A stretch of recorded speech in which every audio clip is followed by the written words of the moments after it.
तपाईँ भने खेल्न छोडिसक्नु भएको रहेछ।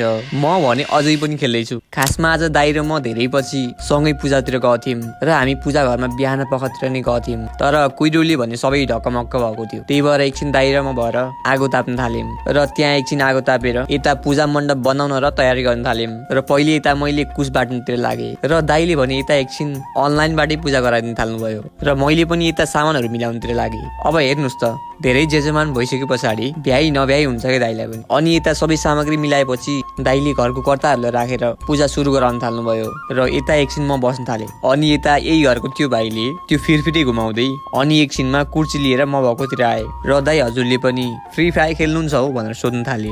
खेल्थे नि भाइ पहिला पहिला भने मैले पनि। अनि भिडियो बनाएको देखेर भिडियो पनि बनाउनुहुन्छ हौ भनेर सोधिहाले। भाइ बनाउँछु कहिले कहिले भने मात्र के थिए। त्यसो भए मलाई पनि देखाउनु है हजुरको भिडियोमा भन्न थाले भाइले पनि। अनि त्यतिकैमा यता दाइले पूजा पनि अगाडि लैसक्नु भएको थियो र मेरो भागमा रुद्री परेको थियो र मैले पनि रुद्री गराउन थाले। दाइले पनि त्यता सबै गराउन पनि पूजा गराएर अग्नि उठाएर आरती पुष्पाञ्जली पनि गरेर भोजन गरेर टीका लगाएर हामी त्यहाँबाट बिदा भयौं।